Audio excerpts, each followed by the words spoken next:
ઓમ નમો ભગવતે વાસુદેવાય। પ્રિય ભક્તજનો, આપ સૌનું હાર્દિક સ્વાગત છે।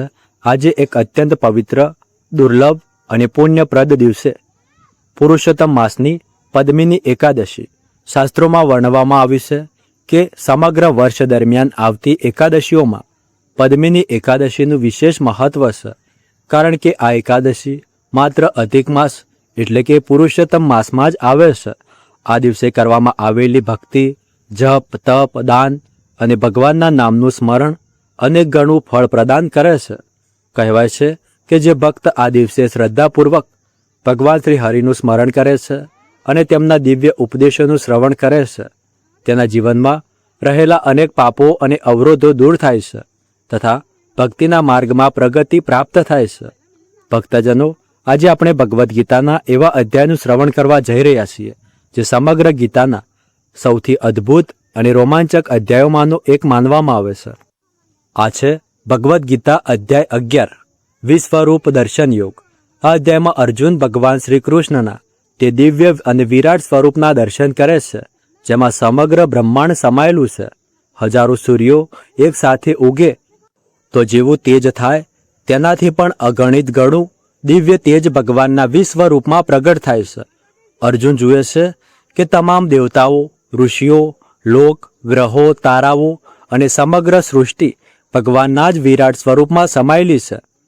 પદ્મિની એકાદશીના આ પવિત્ર દિવસે આ અધ્યાયનું શ્રવણ કરવાનું વિશેષ મહત્વ છે, કારણ કે આ અધ્યાય આપણને સમજાવે છે કે ભગવાન માત્ર એક સ્થાન કે એક સ્વરૂપમાં સીમિત નથી, પરંતુ સમગ્ર સૃષ્ટિના કરતા, ભરતા અને સહારક છે।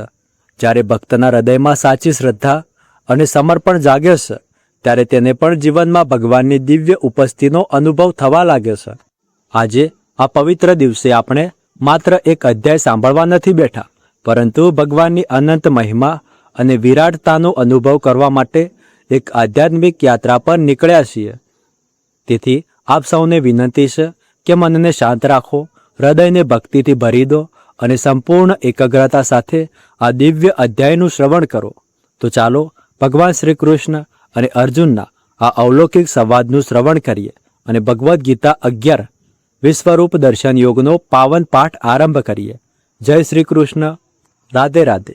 મિત્રો, આ અધ્યાય શરૂ કરતા પહેલા જો તમે ચાહો છો કે આ પાઠ સાંભળવાનું સંપૂર્ણ ફળ તમને પ્રાપ્ત થાય, ભગવાન શ્રી કૃષ્ણ તમારી બધી જ મનો ઈચ્છાઓ પૂર્ણ કરે, મનોકામનાઓ પૂર્ણ કરે, તો આ વિડીયોને એક લાઈક કરી લેજો અને કોમેન્ટમાં જય શ્રી કૃષ્ણ લખી લેજો, જેથી ભગવાન શ્રી કૃષ્ણના આશીર્વાદ હંમેશા તમારા ઉપર બન્યા રહે। મિત્રો, દરેક વિડીયોમાં હું વિડીયોને લાઈક કરવાનું એટલા માટે કહું છું કેમ કે મિત્રો, ઘણા લોકો વિડીયો જુએ છે પણ વિડીયોને લાઈક નથી કરતા, તો તમારી એક લાઈક અમારા માટે ખૂબ જ મહત્વપૂર્ણ છે, જેનાથી અમારો વિડીયો આગળ દર્શકો સુધી પહોંચી શકે છે। તેથી વિડીયોને લાઈક કરી લેજો અને કોમેન્ટમાં જય શ્રી કૃષ્ણ પણ લખી લેજો। ચાલો તો ભક્તિભાવથી શ્રવણ કરીએ ભગવદ્ ગીતાનો 11મો અધ્યાય। અધ્યાય 10માં શ્રી કૃષ્ણએ અર્જુનને પોતાની દિવ્ય શક્તિઓ અને મહિમાનું વર્ણન આપ્યું હતું, જેથી અર્જુનની ભક્તિ વધુ મજબૂત બને છે। અધ્યાયના અંતે તેમણે સંકેત આપ્યો કે સમગ્ર સૌંદર્ય, ઐશ્વર્ય અને શક્તિ તેમના તેજનો જ એક અંશ છે। આ અધ્યાયમાં અર્જુન ભગવાનના વિશ્વરૂપ એટલે કે એ વિરાટ સ્વરૂપ જેમાં અસંખ્ય બ્રહ્માંડો સામેલ છે તેનું દર્શન કરવાની વિનંતી કરે છે। શ્રી કૃષ્ણ કૃપા કરીને અર્જુનને દિવ્ય દ્રષ્ટિ આપે છે, જેથી તે શ્રી કૃષ્ણનું આ અદ્ભુત સ્વરૂપ જોઈ શકે। અર્જુન ભગવાનના શરીરમાં આખી સૃષ્ટિ, અગણિત મુખો, આંખો, હાથ અને ઉદરોનું દર્શન કરે છે। આ સ્વરૂપનો કોઈ આરંભ કે અંત નથી અને તે સર્વ દિશાઓમાં ફેલાયેલું છે। તેનું તેજ સહસ્ત્ર સૂર્યો એક સાથે આકાશમાં પ્રકાશે તેમ હતું। આ દ્રશ્ય જોઈને અર્જુનના રૂવાટા ઊભા થઈ જાય છે। તેને જોયું કે ત્રણેય લોક ભગવાનના નિયમોથી ડરી રહ્યા છે, દેવતાઓ તેમના આશ્રયમાં છે અને ઋષિમુનિઓ મંત્રો ઉચ્ચાર સાથે તેમની સ્તુતિ કરી રહ્યા છે। ધૃતરાષ્ટ્રના પુત્રો અને તેમના સાથી રાજાઓ જાણે પતંગિયા અગ્નિમાં જાય તેમ ભગવાનના ભયાનક મુખમાં પ્રવેશી રહ્યા છે। આ બધું જોઈને અર્જુનનું હૃદય ભયથી ભરાઈ જાય છે અને મનની શાંતિ ગુમાવે છે। તે ભગવાનને પૂછે છે કે આ ભયાનક સ્વરૂપ કોણ છે, જે તેના મિત્ર અને ગુરુ શ્રી કૃષ્ણથી બિલકુલ અલગ દેખાય છે। શ્રી કૃષ્ણ તેને ઉત્તર આપતા કહે છે કે કાળના સ્વરૂપમાં તેઓ ત્રણેય લોકોના વિનાશક છે. તેમણે જણાવ્યું કે મહાન કૌરવો યોદ્ધાઓનો પહેલેથી જ તેમના દ્વારા સહાર થઈ ચૂક્યો છે. તેથી વિજયની અનિશ્ચિતતા સાથે અર્જુને ઊભા થઈને યુદ્ધ કરવું જોઈએ. અર્જુન પ્રતિક્રિયા સ્વરૂપે અનંત શૌર્ય અને શક્તિ ધરાવતા ભગવાન તરીકે તેમની સ્તુતિ કરે છે તથા તેમને વારંવાર પ્રણામ કરે છે. તે તેમની દીર્ઘકાલીન મૈત્રી દરમિયાન ભગવાનને કેવળ સામાન્ય મનુષ્ય સમજીને ક્યારે પણ તેમનો કોઈ અપરાધ કર્યો હોય તો ક્ષમા માંગે છે. તે કૃપા માટે પ્રાર્થના કરે છે તથા પુનઃ ભગવાનના મોહક સ્વરૂપના દર્શન કરાવવા માટે વિનંતીઓ કરે છે. શ્રી કૃષ્ણ તેની અભિલાષાઓનો સ્વીકાર કરે છે અને શ્રી કૃષ્ણ પહેલાં પોતાના ચતુર્ભુજ સ્વરૂપમાં અને પછી દ્વિભુજ સ્વરૂપમાં આવે છે. તેઓ અર્જુનને કહે છે કે આ વિશ્વરૂપ જોવું ખૂબ દુર્લભ છે. વેદ, અધ્યયન, તપ, દાન કે યજ્ઞથી પણ તેમનું સાકાર સ્વરૂપ જોવા મળતું નથી. ભગવાનને સાચા રૂપમાં માત્ર શુદ્ધ ભક્તિ દ્વારા ઓળખી શકાય છે અને તેમનો આશ્રય મેળવી શકાય છે. અર્જુન કહે છે, આપની કૃપાથી મને જે ગુહ્ય આધ્યાત્મિક જ્ઞાન મળ્યું છે તેને સાંભળીને હવે મારું અજ્ઞાન અને મોહ દૂર થઈ ગયો છે. હે કમળનયન, મેં આપની પાસેથી સર્વ જીવંત પ્રાણીઓની ઉત્પત્તિ તથા લય અંગે વિસ્તૃત વર્ણનનું શ્રવણ કર્યું છે તથા આપના અક્ષય ભવ્ય મહિમાને પણ જાણ્યો છે. હે પરમેશ્વર, આપ વાસ્તવમાં એ જ છો જેનું આપે મારી સમક્ષ વર્ણન કર્યું છે. હે પુરુષોત્તમ, હવે હું આપના દિવ્ય વિશ્વરૂપના સ્વરૂપનું દર્શન કરવા ઈચ્છું છું. હે યોગિક શક્તિઓના પરમેશ્વર, જો આપ માનતા હો કે હું દર્શન માટે સમર્થ છું તો તે અવિનાશી વિશ્વરૂપને મારી સમક્ષ પ્રગટ કરવાની કૃપા કરો. અર્જુનની આવી પ્રેમભરી વાણી સાંભળી પૂર્ણ પુરુષોત્તમ ભગવાન બોલ્યા કે હે પાર્થ, અનેક વિવિધ આકારો, કદ તથા વર્ણોયુક્ત મારા સેંકડો અને સહસ્ત્રો અદ્ભુત સ્વરૂપો જો. હે ભરતવંશીઓમાં શ્રેષ્ઠ, મારામાં અદિતિના 12 પુત્રો, 8 વસુઓ, 11 રુદ્રો, 2 અશ્વિની કુમારો તેમજ 39 મરુતો તથા પૂર્વે અપ્રગટ આશ્ચર્યોને જો. હે અર્જુન, એક સ્થાન પર એકત્રિત સર્વચર તથા અચર સહિત સમગ્ર બ્રહ્માંડને તું મારા વિશ્વ રૂપમાં જો. તેનાથી અતિરિક્ત કંઈ પણ તું જોવા ઈચ્છે તે સર્વ મારા વિશ્વરૂપમાં જો. પરંતુ તું તારા ચર્મ ચક્ષુથી મારા વિશ્વરૂપનું દર્શન કરી શકીશ નહીં. તેથી હું તને દિવ્ય દ્રષ્ટિ પ્રદાન કરું છું. એ દ્રષ્ટિથી મારું ભવ્ય ઐશ્વર્ય જો. સંજયે ધૃતરાષ્ટ્રને આગળ કહે છે કે રાજા, આમ બોલીને યોગના પરમેશ્વર શ્રી કૃષ્ણએ તેમના દિવ્ય અને ઐશ્વર્યયુક્ત વિશ્વરૂપના અર્જુનને દર્શન કરાવ્યા. તે વિશ્વરૂપમાં અર્જુને અનંત મુખો તથા અગણિત નેત્રોના દર્શન કર્યા, જે અનેક દિવ્ય આભૂષણોથી અલંકૃત હતા તથા જે રૂપ અનેક દિવ્ય શસ્ત્રોથી સજ્જ હતું. તેઓએ તેમના શરીર પર અનેક દિવ્ય હારમાળાઓ તથા વસ્ત્રો ધારણ કર્યા હતા અને તેઓ અનેક મધુર સુગંધિત દિવ્ય વિલેપનોથી વિલેપિત હતા. તેમણે સ્વયંને અદ્ભુત અને અનંત ભગવાનના સ્વરૂપે પ્રગટ કર્યા, જેમના મુખો સર્વ દિશાઓમાં વ્યાપક હતા. જો સહસ્ત્ર સૂર્યો એક જ સમયે એક સાથે આકાશમાં ઉદય પામે તો પણ તેમનું તેજ એ મહાસ્વરૂપના તેજની સમાનતા કરી શકે એમ નથી. તે અર્જુન દેવોના પણ દેવ ભગવાનના દેહમાં એક સાથે સ્થિત સમગ્ર બ્રહ્માંડની સંપૂર્ણતાને જોઈ શક્યો. પશ્ચાત આશ્ચર્યચકિત થયેલા અને રોમાંચથી જેના રૂવાટા ઊભા થઈ ગયા હતા એવા અર્જુને પરમેશ્વરને 2 હાથ જોડીને માથું નમાવીને પ્રણામ કર્યા તથા તેમની સ્તુતિ કરવા લાગ્યો અને કહેવા લાગ્યો કે હે કૃષ્ણ, હું આપના શરીરમાં સર્વ દેવોને તથા ભિન્ન જીવોના સમુદાયોને જોઉં છું. હું કમળ પુષ્પ પર બિરાજમાન બ્રહ્માને જોઉં છું. હું ભગવાન શિવજીને, સર્વ ઋષિ મુનિઓને તથા દિવ્ય સર્પોને જોઉં છું. હે જગન્નાથ, હે વિશ્વેશ્વર, હું અસંખ્ય ભુજાઓ, ઉદરો, મુખો તથા નેત્રો સહિત આપના અનંત રૂપોને જોઉં છું, જે સર્વ દિશાઓમાં વ્યાપ્ત છે. હું આપમાં કોઈ આદિ, મધ્ય અને અંતને જોતો નથી. અનેક મુકુટોથી અલંકૃત તથા ગદા અને ચક્રથી સજ્જ તેજના ધામ સમાન સર્વત્ર દૈદીપ્યમાન આપના સ્વરૂપના હું દર્શન કરું છું.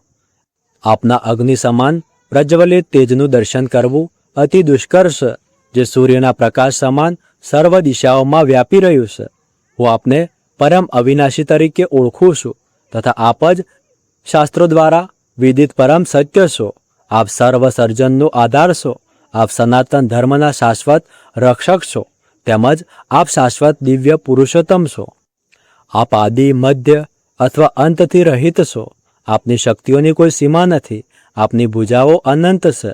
સૂર્ય તથા ચંદ્ર આપના નેત્રો સમાન છે અને અગ્નિ આપના મુખ સમાન છે.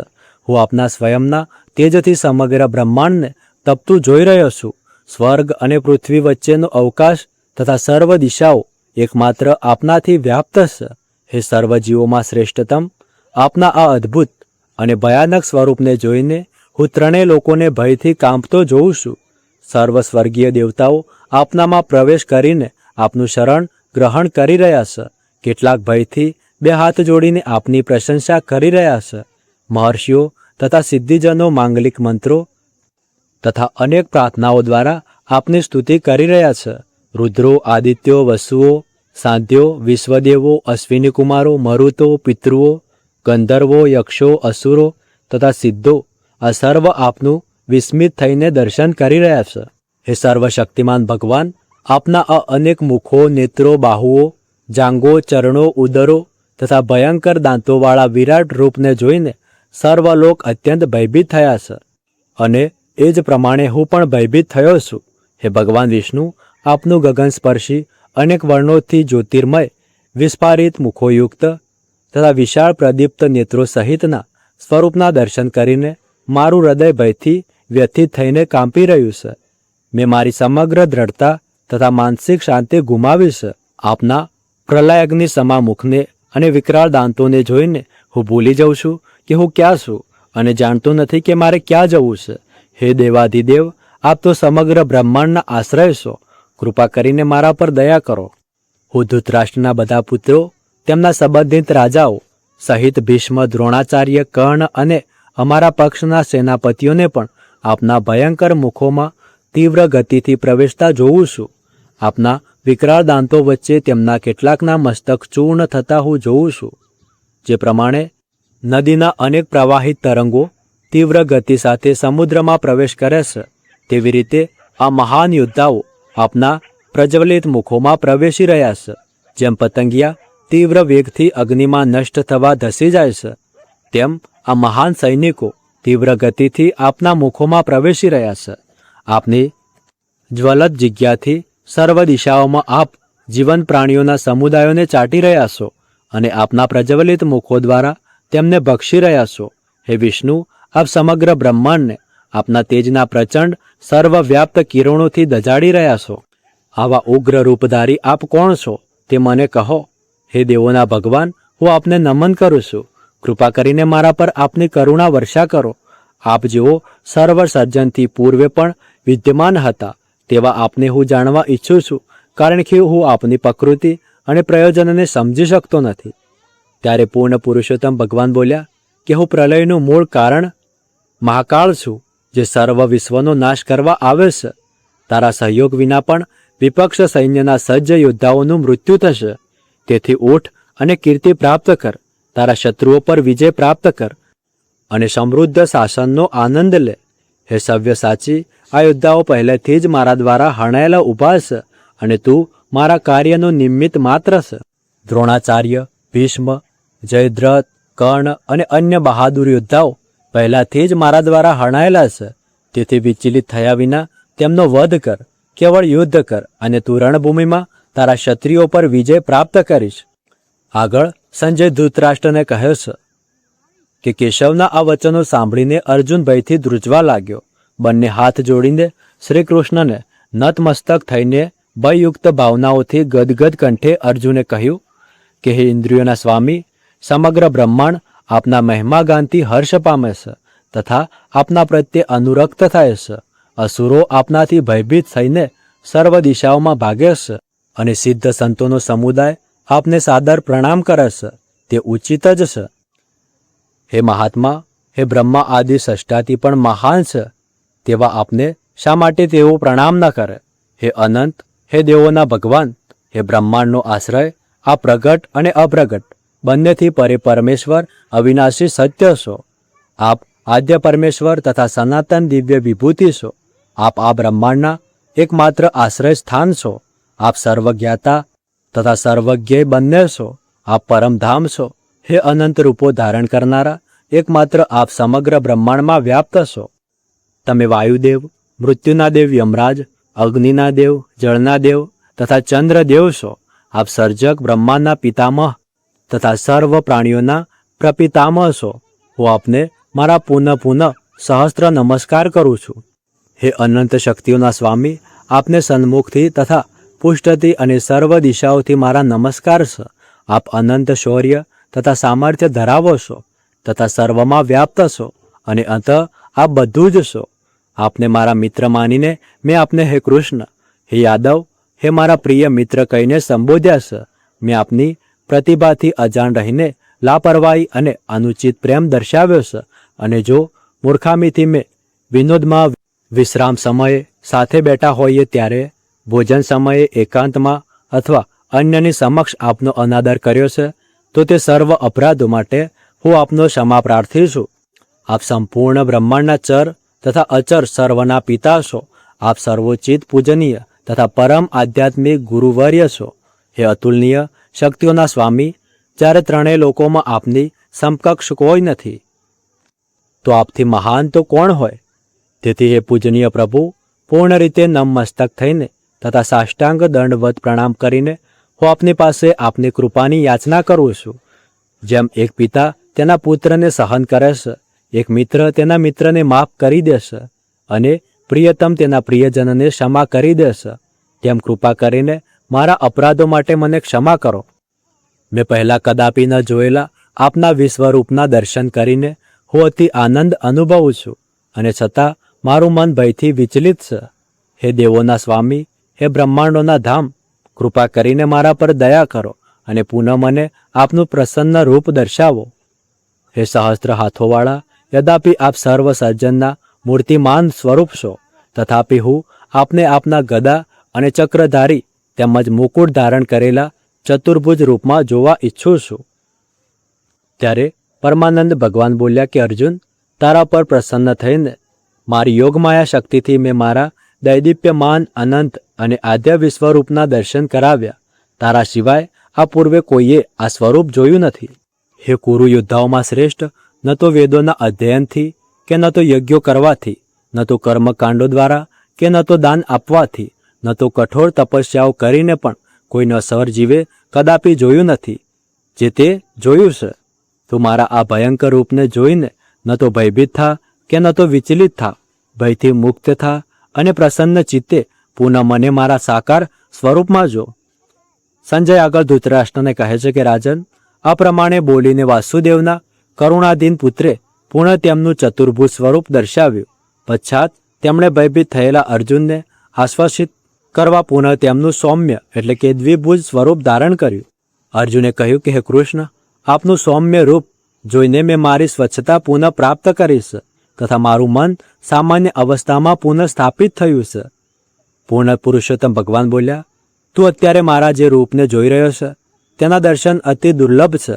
સ્વર્ગના દેવતાઓ પણ તેના દર્શન કરવા માટે આતુર છે. મારું જે રૂપ તે જોયું છે તે ન તો વેદોના અધ્યયનથી કે ન તો તપ, દાન કે હોમ હવનથી પણ જોઈ શકાય છે. હે અર્જુન, જે રૂપમાં હું તારી સમક્ષ ઉપસ્થિત છું તે રૂપમાં મને કેવળ અનન્ય ભક્તિ દ્વારા જ જાણી શકાય છે. આ પ્રમાણે મારી દિવ્ય દ્રષ્ટિ પ્રાપ્ત કરીને હે પરમ તપ, કોઈ મનુષ્ય મારા વાસ્તવિક સ્વરૂપમાં પ્રવેશ પામી શકે છે. જેઓ મારા પ્રત્યે પરાયણ રહીને સર્વ કર્તવ્યોનું પાલન કરે છે, જે મારા આશ્રિત હોય છે તથા મારી ભક્તિમાં લીન હોય છે, જે આસક્તિ રહિત હોય છે તથા સર્વ જીવો પ્રત્યે દ્વેષ રહિત હોય છે, આવા ભક્તો નિશ્ચિતપણે મને પામે છે. તો મિત્રો, આ રીતે આજે આપણે ભગવદ્ ગીતા અધ્યાય 11 વિશ્વરૂપ દર્શન યોગનો દિવ્ય અને અવલૌકિક પાઠ સાંભળ્યો. આ અધ્યાયમાં ભગવાન શ્રી કૃષ્ણએ અર્જુનને પોતાના વિરાટ સ્વરૂપના દર્શન કરાવ્યા, જે માત્ર અર્જુન માટે જ નહીં પરંતુ સમગ્ર માનવજાત માટે એક અદ્ભુત સંદેશ છે. આ વિશ્વરૂપ આપણને સમજાવે છે કે ભગવાન સર્વત્ર છે, દરેક જીવમાં છે, દરેક કણમાં છે અને સમગ્ર સૃષ્ટિ તેમના જ અસ્તિત્વથી પ્રકાશિત થઈ રહી છે. ભક્તજનો, જ્યારે અર્જુને ભગવાનનું વિરાટ સ્વરૂપ જોયું ત્યારે તેને સમજાયું કે ભગવાન માત્ર તેના મિત્ર કે સારથી નથી પરંતુ સમગ્ર બ્રહ્માંડના સ્વામી છે. આ અધ્યાય આપણને પણ એ જ શિક્ષા આપે છે કે જીવનમાં અહંકાર, મોહ અને ભયને છોડીને ભગવાનની શરણાગતિ સ્વીકારવી જોઈએ, કારણ કે જ્યારે આપણે ભગવાન પર પૂર્ણ વિશ્વાસ રાખીએ છીએ ત્યારે જીવનના સૌથી કઠિન સંજોગોમાં પણ માર્ગ મળી જાય છે.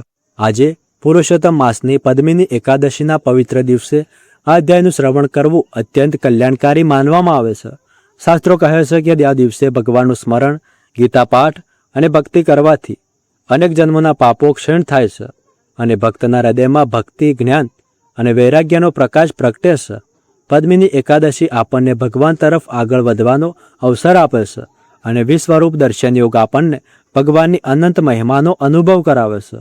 તો ચાલો ભક્તજનો, આજે આપણે એક પવિત્ર સંકલ્પ કરીએ કે માત્ર આ અધ્યાય સાંભળીને જ નહીં, પરંતુ તેના ઉપદેશોને જીવનમાં ઉતારવાનો પણ પ્રયત્ન કરીશું.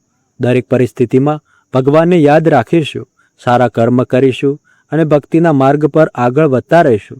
હાથ જોડીને પ્રાર્થના કરીએ કે હે પુરુષોત્તમ ભગવાન શ્રી કૃષ્ણ, જેમ તમે અર્જુન પર કૃપા કરીને તમારા વિરાટ સ્વરૂપના દર્શન કરાવ્યા, તેમ અમારા હૃદયમાં પણ ભક્તિ, શ્રદ્ધા અને સત્યનો પ્રકાશ પ્રગટાવજો. અમને હંમેશા ધર્મના માર્ગ ઉપર ચલાવજો અને તમારા ચરણોમાં અડગ ભક્તિ પ્રદાન કરજો. જો આપને આ દિવ્ય પાઠ ગમ્યો હોય તો આ વિડીયોને વધુમાં વધુ ભક્તો સુધી પહોંચાડવા માટે જરૂર શેર કરશો. આપના એક શેરથી કોઈના જીવનમાં ગીતા જ્ઞાનનો પ્રકાશ ફેલાઈ શકે છે. ચેનલને સબસ્ક્રાઇબ કરો અને ભક્તિમય પરિવારનો ભાગ બનો. ભગવાન શ્રી કૃષ્ણની કૃપા આપ અને આપના સમગ્ર પરિવાર ઉપર સદાય વરસતી રહે. જય શ્રી કૃષ્ણ, જય શ્રી હરિ. હરિ ઓમ તત્સત.